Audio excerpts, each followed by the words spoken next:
Corinthians, Palmeiras e São Paulo. Tem Atlético Paranaense e Bahia.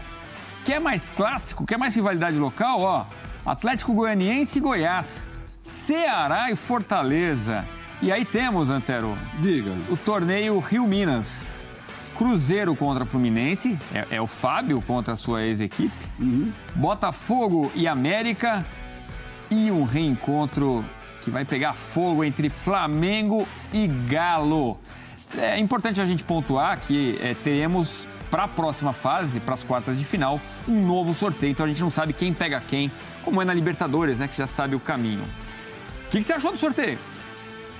Eu vou te falar, o sorteio marvado. Se a gente pensasse numa combinação para dar emoção, seria bem parecido com isso aí. Marvado, porque tem time importante, time com muitos títulos aí de Copa do Brasil que pode ficar pelo meio do caminho. Tem time que não tem ainda essa conquista, é o caso do São Paulo, que vai pegar um adversário grande. Olha, vamos lá, o seguinte, tá. Eu vejo assim muito equilíbrio, não há um que a gente possa cravar seco. Falei, esse aqui passa porque passa mesmo, né? Olha, Corinthians e Santos se equivalem, são dois times que alternam, eles oscilam, né? Estão ali, tecnicamente muito parecidos. Palmeiras e São Paulo, ok, Palmeiras é um time mais consistente, ganhou do São Paulo recentemente na decisão do Campeonato Paulista, mas é clássico, meu. São Paulo, esse é um torneio que São Paulo tem de se empenhar muito. Flamengo e Atlético, esse é muro, absolutamente muro. Diria o seguinte, ok, hoje o Atlético mais inteiro do que o Flamengo, Atlético Goianiense e Goiás, equilíbrio total. Fortaleza e Ceará, igualmente. Cruzeiro e Fluminense, rapaz, eu estou desconfiado desse Cruzeiro, vai aprontar o maior ganhador. Espero festa da torcida do Cruzeiro para o Fábio, hein? Ele merece. Merece. Antes do jogo. Maior ganhador da Copa do Brasil. Botafogo e América. Esse América vai correr por fora, mas vejo o Botafogo com possibilidade de seguir adiante. Atlético Paranaense e Bahia, Filipão e tal, furacão. Você vê que alguns eu estou apostando. O que eu falei aqui é o contrário. É pouco muro, né? Flamengo e Galo é um encontro, hein? Flamengo e Galo. Tá, quando você chegar perto, lá, se tiver que fazer o palpitão, eu dou um palpitão. Mas eu diria o seguinte, Flamengo e Galo é realmente complicado, há uma rivalidade grande e já histórica entre eles. Diria que hoje mais estável é o Atlético, é o Galo, estável. Isso não significa que ele vá passar, porque o Flamengo tem jogadores de muita qualidade, mas está precisando e necessita urgentemente de equilíbrio. E antes de pensar nesse confronto pela Copa do Brasil, o rubro-negro tem compromissos importantes no Brasileirão. Vai encarar o Red Bull Bragantino, que está meio desesperado também com o Maurício Barbieri. E o problema do Flamengo é Paulo Souza. Fica, não fica? Como que fica essa história? O Pedro Henrique Torre conta pra gente.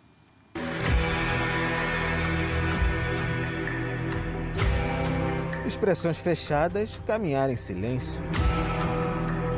O Flamengo embarcou para Atibaia em um cenário de incertezas para seguir a temporada. A derrota para o Fortaleza no fim de semana abriu feridas que, se não estavam cicatrizadas, pareciam ao menos anestesiadas pela sequência de 4 vitórias seguidas. Até o Lanterna despertar a ira do Maracanã lotado, até Paulo Souza apontar dedos na coletiva pós-jogo.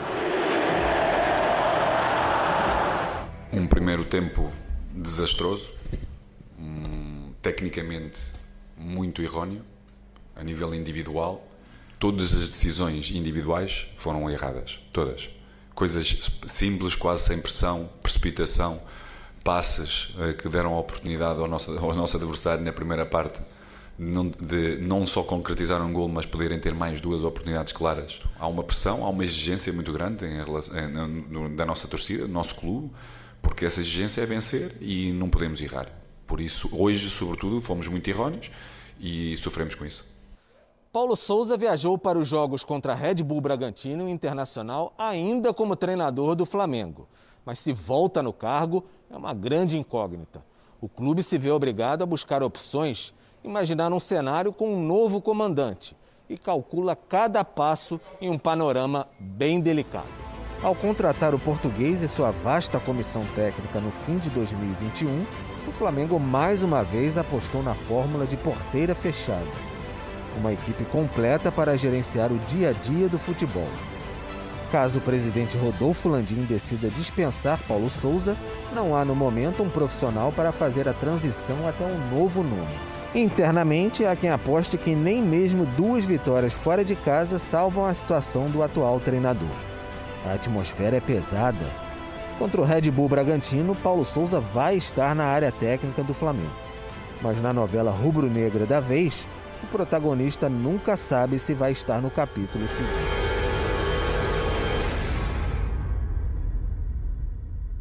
Esse jogo contra o Bragantino é perigoso, o Massa Bruta também precisando de uma reação, né? A gente falou aqui, passou o mês de maio sem vencer, né?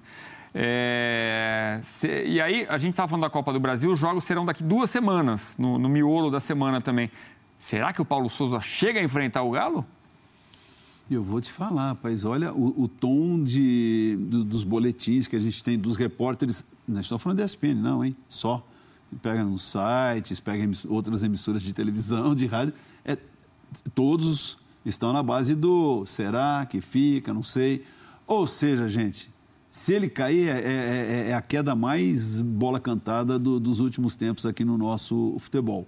O Paulo Souza fica só se tiver 2 vitórias, se tiver mais 3, se tiver mais 4, aí vai somando 2 mais 3 são 5, mais 4 são 9, são muitas vitórias. Caso contrário, sabe, no próximo empate ou numa vitória apertada, virá de novo a cornetagem para cima dele.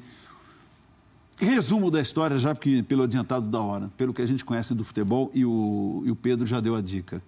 A direção do Flamengo, como sempre, aliás, tem sido o comportamento dela em relação ao Paulo Souza desde o começo, nunca vem assim, sabe? Lembra, uma vez vamos falar depois de que jogo que era, depois de um jogo da Libertadores, não era? Uma coisa assim, que era... Que foi da confusão com o Diego Alves. Que era depois no fim de semana. Vamos esclarecer essa situação. Tudo ali, né? Então, em nenhum momento chega e fala assim, gente, para com isso aqui, o nosso técnico é esse, nós acreditamos nele, vamos até o final. Sempre naquela. Vocês querem saber? Se não estiverem fazendo isso, até me chama a atenção. Já estão ali conversando, sondando o mercado, como o Pedro já deu a dica. É isso daí. Foi depois da vitória contra o Goiás, aquele 1-0, que aí eles se reuniram para explicar aquela situação do Diego Alves. E tal, né? Foi até no sábado da noite, foi isso. Uma coisa assim. Bom, e tem jogador do Flamengo na seleção da Bola de Prata Sporting Bet. Põe na tela.